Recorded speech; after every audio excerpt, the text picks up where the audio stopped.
All right, it is a pleasure to have my next guest on the show, the founder and head coach of the longtime KAZE Dojo, Greg Williams is on the show. Greg, how are you, sir?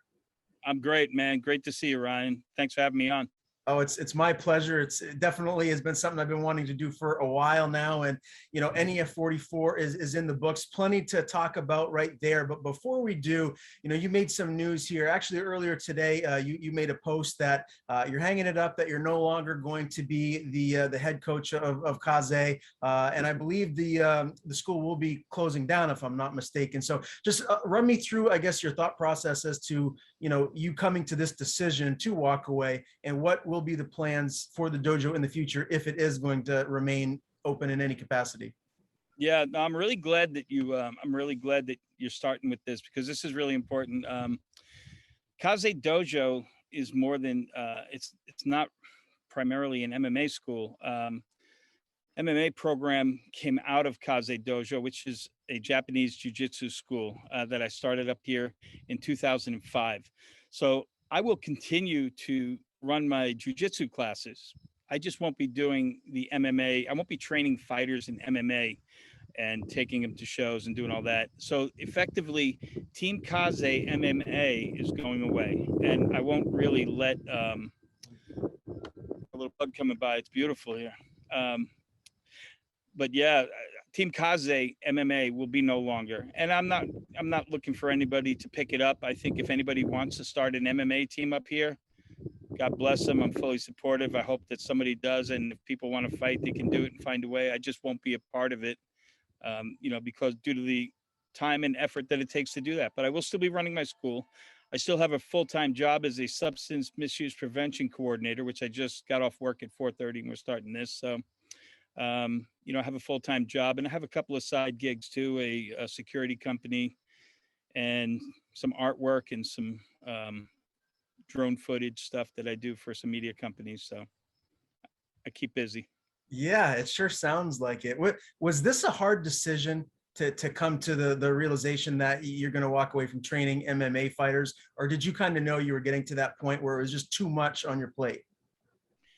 Another great question, man. You're prepared for this. That's great. It was not a hard decision at all, and I really haven't really second guessed it at all. And there's been some people telling me, "Oh, you'll be back. You'll be back." Somebody said the next kid that comes in and says they want to fight, you'll give in. No, I'm done. I made this decision probably last week, and I had been thinking about it for a while, but last week, with the culmination of Mike moving on to the pros and moving to a different gym, Mike Bezanson I said, this is a great way to close it out for me. I knew he was going to win. I knew he was going to win with a first round knockout. I predicted that. You can ask Matt Peterson. Matt said, you called it. I said, yeah, I called it. I know what level Mike's at. He's at a very high level to be fighting amateur, and he's a beast. So I knew I called the first round knockout, and I figured he'd go 6-0 with 2 titles, move on to pros, and no better time to end it. I told Mike 2 years ago, we were just talking, and I said, remember, he had all his goals, and I said, you're going to be my last fighter. So that was a couple of years ago, and now it's time, it's time. So no real second guessing at all. And I'm very happy to leave the legacy, whatever legacy I've left. I'm glad to put it behind me. And, I feel like I've done some good work. So time to move on. Absolutely. And I gotta say too, it must make you feel pretty good. I saw after the post that you made, and I'm happy that you tagged me in it. All of the love and just the kind words that everyone that knew you, that trained under you said. I mean, that's got to make you feel pretty good to know that you made that big of an impact. It does. And don't get me choked up. This is not like an Oprah Winfrey or Barbara Walters thing. I don't want to cry, but very moving. And it's really, I never set out in the sport to become a pro coach. I never set out in this sport to go to the UFC. I mean, it's always would have been nice if it happened, but my whole goal, as I said in that post, was just to help people realize themselves. That's what martial arts did for me, showed me self-worth, and it really changed my life. So that's all I hope to do with other people, and to see all that positivity and that love out there made me feel really good. I have a lot of great people behind me, and not everybody loves me. I'll just let you know that. There are some people who like, you can't please everybody, but you said all my fighters, 98% of them. Okay. Fair enough. Well, you're clearly doing some or done some great things over your tenure as a head coach there. So congratulations. I do want to ask you too. I want to talk a little bit about Mike Bezanson. I haven't interviewed Mike for a little while now, and I've always been super impressed by this guy. I mean, he clearly has just dynamite in his hands. When he touches people, they get rocked. It's clear as day just how good and well-rounded of a fighter he is. You predicted a first round knockout. Was there any, I mean, because look, the champion that he was going up against, he was well-rounded, a tough fighter in his own right. Did you feel like that there was a chance where he could press Mike up against the cage like he did early on, make this into kind of like where it's not going to be a striking battle? These two are going to be fighting it on the cage, maybe on the ground. Or did you feel like Mike's takedown defense and the fact that he can get back up to his feet would be the deciding factor in him getting a knockout? Good question. I knew Mike would knock him out, number one. I'll address the first part. The power in his hands is really, really uncanny. When I say that, when I met Mike years ago, I met him when he was like 15, and he lived next door to my dojo. And he never really, he trained in boxing a little bit, but he had some good boxing coach. And but when I recognized this kid has something really special, it was the power in his hands and his fight and his heart. It almost comes from a place beyond his physical. I don't know if that makes sense to you, but it's beyond the physical. It's more like something internal that comes out when he throws his hands. And I recognized it. I mean, I've been around the game for a while, not just MMA, but the fight game and kickboxing back in LA. And what I noticed really, like I said, I noticed something special. When I talked to my other fighters as he was coming up, I would hear things like, he has power from really strange places. He can draw power from strange places. Like nobody should be able to bring that much power from that place. Recently, some high-level coaches that he's working with now at Burgess have told me the same thing. They said, it's unbelievable that this kid can hit this hard. How does it, it's just really not normal. I mean, he's got a gift. He's been blessed with certain abilities, and the cosmos are right for him. He's a really good striker. About going to the ground, try and take him to the ground. In MMA, you score a takedown when you land a punch, right? Is it a scored takedown if you don't land a punch? No? No. I mean, okay, so then he's never been taken down in a fight. In 6 fights, he's never been taken down. I mean, Duncan Smith's a great opponent, and we want to fight the best, and Duncan did a great job pressing him up against the cage. But as you saw, Mike did great cage work. He's got Nate Lamont right now coaching him, who's a legend from Team Burgess. So Nate, they work that. We talked. He said that they worked that right before the fight, because we figured, how do you beat Mike Bezanson? You take him down, you exploit his ground game. Good luck. Number one, good luck getting him there. Number two, you haven't seen his ground game. So let's see what happens when that gets there. Yeah, you got to take him down first. That's what Mike will tell you. If you interview Mike, Mike will say, you got to take me down first. And nobody's been able to do that yet. I know he's moving on to the pros. It's going to be a different game, but he's working hard and he's got a great future. Yeah, I'm excited to see what's next for him. I do want to ask you too, because I'm big on music. It just does something to me. It can bring me to certain times in my life where it affects me in a lot of ways. Were you as creeped out as I was when you heard the music that Duncan Smith came out to? Because it was like eerie, creepy music. Am I wrong here? Or did you feel that too? I didn't hear it. You didn't hear it?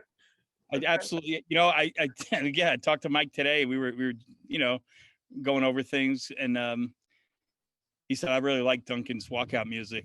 And I'm sitting, because we watched it, and I'm like, yeah, I don't remember any of it. I don't remember any of that. I don't know where my head was at the time, but I was not creeped out by it at all. I was just waiting for the first round knockout. Yeah, I was trying to stay composed because I was literally like a little nervous sitting cage side, feeling like the devil was gonna walk up behind me or something. It was some intimidating music. I'll just leave it at that. You That's did cool. you did mention too, so Mike is going to be going pro next. He's not going to have an amateur fight. He's not going to defend the title. Oh, that's a good question. I mean, I assume that he'd be going pro, but I should probably retract that and say that I don't think any decision's been made right now. I think I don't know. It's not up to me anymore. I set up his first 6 fights, all his amateur fights so far, but I'm happy to let him move on to be coached and managed by somebody else that does it full time. And that was kind of the plan from the beginning. It's not my plan to hold on to him and held him back. It's my plan to have him become the best he can be, and that means go wherever he can and be managed and coached by the best that he can find. So no decisions yet been made. Okay. Does he get over 200 pounds when he's outside of camp? Like, what's the biggest he gets, that weight range, would you say? Yeah, he gets over 2. Okay. Yeah. So it's closer to 210. I don't think closer to 2. I think low 2s maybe. Okay. But he's great at cutting weight, man. I mean, he cuts weight like a champ. I mean, again, this is one of those things, when it comes to fighters and what I've seen over the years, you look at a pie, right? I always use this pie chart, and some fighters have this or have not too much of this, but a little more of that. He's got so many pieces of the pie filled out, like so many, he's strong in so many different areas. And the weight cut and the mentality, or just a hardcore focus to cut weight, is really just something he's really got. He doesn't complain. Even when I'm eating sushi and he's cutting weight, and he's riding a bike and I'm across the street eating sushi, he give me a hard time, but he just does what he's got to do. Last question about the new NEF amateur welterweight champion before we move on. One of the things I really like about him is what he does post-fight, where he asks for, 10 seconds of silence to honor people that we've lost. For anyone that knows me, I lost my dad 3 years ago. Now it'll be 3 years ago later this week that he's passed. And I still struggle with it daily. He was my best friend, my biggest advocate. And, life has just changed drastically for me since. Who does Mike do that in honor of? Can you tell me a little bit more about that personal side of him, why he does that? I think he's made it public, like at a couple of his fights. He really fights for his father, who passed away shortly before I met him. I think he was 15, and his father passed away. And his father was a fighter, and his father, had this dream of his kid becoming a fighter, and was real proud of Mike for boxing. And it was like something they shared. It's really special. So, I'm kind of close to Mike's family as well. And they, his father's spirit and energy definitely lives within him and within the whole arena while Mike's there. Maybe that's just something special that's driving him, Yeah, very, very well said. Yeah. Yeah. Well, again, man, you had a lot of fighters competing on that card. I want to talk about the twins, the Piets, Isaac Piet, and his brother, Evan. Evan. It's Yeah. Evan. Yeah. They've been training with you for a while now. What's the I guess the ceiling for these kids? I know they're still super young, but how have they evolved since they started training mixed martial arts? That's a good question. They started training with me when they were very little, but not in MMA. I think we got to make sure we clarify this. Like, I don't have a 6-year-old kids MMA program where they're fighting like they do in Vermont. My kids program is a belted Japanese jiu-jitsu style, built on respect and all that, and built on jiu-jitsu techniques like Wally J, small circle jiu-jitsu. So they've been training with me, and they are great kids, come from a great family. They're both two gentlemen. And earlier, about a year ago, they said they wanted to start training for MMA. And these guys have been with me for a long time. I know they got skills. I know they're competent in a couple of, like, well-rounded, because my jujitsu program is kind of well-rounded. You punch, you kick, you throw, you do a little bit of groundwork. It's not MMA, but the components are there. And, I decided to let them train and do a fight before I go out and before they go to college, because they're both going to college. They're both very smart kids going for engineering. They're going to go to college for engineering, and they're really great family, great kids. And why not? I know it's a little early. They didn't train for 5 years to They've done some grappling tournaments and when they were younger, but we just pushed it hard in the gym with the whole team. There was 5 guys that were going to fight. And Giuliano has also been with me for quite a long time. Giuliano Rossi. So we all just kind of came together. The other kid, Cam Hoyt, is a friend of the family, and his parents are friends of mine. And they, he wanted to try it, and he's just an athlete, but he's never really trained. So he only trained for 9 months, but they never miss practice. They're there consistently. And that's really what I want. Win or lose, commit to it. If you win, you win. If you lose, you lose. But eventually, I think you're just going to learn something about yourself. And I think that's really the ultimate goal, right? To learn about yourself. They want to test themselves. Probably, if I wanted a team of killers and I wanted an MMA team that was going to really go somewhere, I wouldn't have fought them this early. I would have coached them more and spent more time with them. But that's not where I was at for this one. So this is the way it worked out. And the wins are the wins, the losses are the losses. We took a little bit hard that night, but I can live with everything. Talk a little bit about the Ploss and Austin matchup. Obviously, the rematch was something that everyone in the Maine and New England MMA scene, for that matter, was looking forward to. Caleb Austin's the real deal. I think this kid has a bright future. One thing that I think is going unnoticed a little bit is just how tough Ploss is. That kid hung in there and really showed a lot of heart in that fight. How's he feeling? How's his head right now? He's good. James and I spoke last night, and it was tough, but we love each other. I love James. James loves me. It's hard to it's hard when you're 1-3 at 32 years old, 1-3 as an amateur, to really have a dream of being a pro fighter. I'm not saying anything is possible. I mean, we all know that. The commitment it takes and where he's at, we talked about that. We talked about all that. He's a good guy, man. And he really did have a dream, or does have a dream, but you got to face reality sometimes. And James is 32 and he got out wrestled, but he got out wrestled by a kid who's been doing it since he was 3.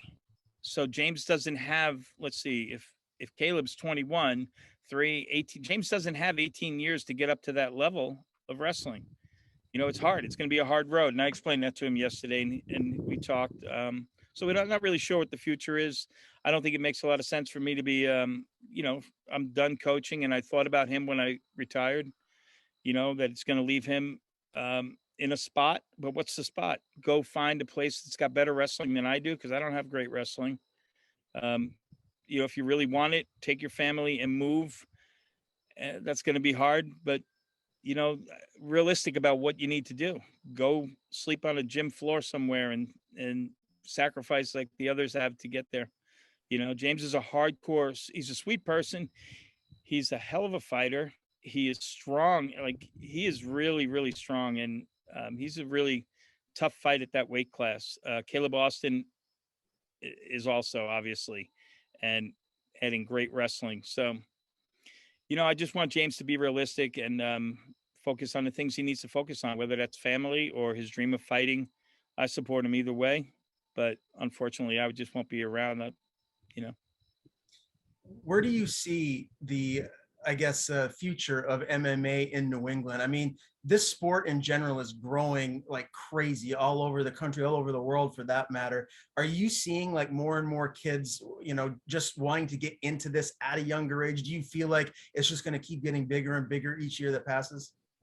Yeah, I do. I think, and another reason why it gets harder to do it from up here is because this next generation of kids that grew up training in MMA since they were 8 or 9 years old. 10 years ago, you could get into it. 20 years ago, it was hard to get into it because there weren't a lot of MMA gyms around. The more they are now, think about 20 years from now, what the MMA fighter, up and coming fighter is going to look like. It's a tough landscape right now. So yeah, where is it going? I mean, I love what's going on in New England. There's some really great things happening. I was in California, probably in a bunch. I was in California probably from 93 to about 2001. So I was out there, and I owned a jiu-jitsu school in Southern California. So you can imagine it was a Japanese jiu-jitsu, but advertised as jiu-jitsu. So I got to know a lot of the Brazilians. Like I trained with Higa Machado out there. And, it was a lot different, man. It was a lot less going on. But now, it's interesting. I think everything's going to change. Everything's just keeps evolving. It's such a rapid pace, exponentially. And now with all the media and access to, you used to have to get videotapes and break them down and rewind. I mean, now everything's on your phone. Everybody's so much more knowledgeable, it's pretty exciting, I think. But I love what's going on in the Northeast because, I think what Calvin and Rob have done is amazing, to bring the Northeast and that style of fighting. I love it. What Mike Pulvier does down in Cage Titans, people are, it's hardcore, man. What Bill Mahoney and his gym, nasty fighters, man. You can't walk in there and not know what you're doing. You'll get hurt bad. So I love it, man. I love, I'm a hard scrabbled kid in my past, and I love the smack you in the face, and that's the New England style. I love it. And I think there's a real future as far as excitement and the future of MMA in New England. It's great. Now, I know you won't be coaching here moving forward, but can we still plan on seeing you at events like NEF 45? Will you be in attendance? Hell yeah. I won't miss them. I can't wait to go. I'm a fan, man. I'm a big fan of all of it. I just hope if any promoters are listening to this, they give me a backstage pass, because it's hard to get that access and then be out in the stands watching from afar. So I gotta be involved somehow. Yeah. I want to get back there, man, because I'm spoiled. I love the community. I love everybody in the community of MMA. It's really been special for me to be a part of that community. I respect everybody so much. I've met some great friends, and I'll miss it, but they'll still be there, and I'll still see them at shows. No, I ain't going away. Well, maybe what we can do sometime is I can have you on, and we can do kind of like a pre-show or post-fight show at some event, and you can be like my guest analyst, and we can just kind of break it all down. Dude, I would love to do that. And I was in LA. I was a Hollywood stuntman, so I got a little bit of acting ability. I know I'm getting old, but I love to talk, and I'm a big fan. So hopefully I can bring some knowledge to this stuff. And I beg you to let me do that. It's my next career, man. Hey, me, buddy. I know you already had a sidekick before. I realized I didn't listen to it because I was obviously coaching, but I'm like, that guy needs a sidekick, man. I could be a real color commentator. I could be really great, man. Hopefully that's my next gig. I want to get more out in front of the camera. That'd be so awesome. Hey, all right. I'm all the way in. And side note that some people might not know, because I don't really advertise it, but I lived in LA for 5 years myself. And I had a very, very small role in the movie Inception with Leonardo DiCaprio. And it got me all my SAG vouchers. So I love that movie scene as well. So we got a lot coming. We're going to have to talk a little bit more after this, for sure. And actually, I'm my next gig too, like when I retire from all my jobs and everything, I'm learning right now how to create film. So I'm going to be making movies. No joke. I have plans with some people. Start off with short films. We have some plans, but look, you hook me up, I'll get you a job as an actor in one of these movies, man, for sure, because you got a great look and you speak really well. Thank you, sir. Well, listen, it's an absolute pleasure to interview you here for the first time. Again, it is sad to see you walk off from coaching, but I know you accomplished a lot, and everyone's very grateful for everything that you've done for them and their MMA careers. Before I do let you go, I want to give you the floor. Tell people, if they want to follow you on social media, where to do that, and if there's anyone you want to thank, give any shout outs. The floor is yours, sir. Oh, thank you very much, man. Yeah, on Facebook, it's Gregory Williams. On Instagram, it's KAZE MMA, at KAZE MMA, obviously. And I just really want to thank everybody that supported me, our team, everybody that reached out and thanked me. I appreciate it so much. My family, it's great, man. They've been really supportive. So, I'm not leaving.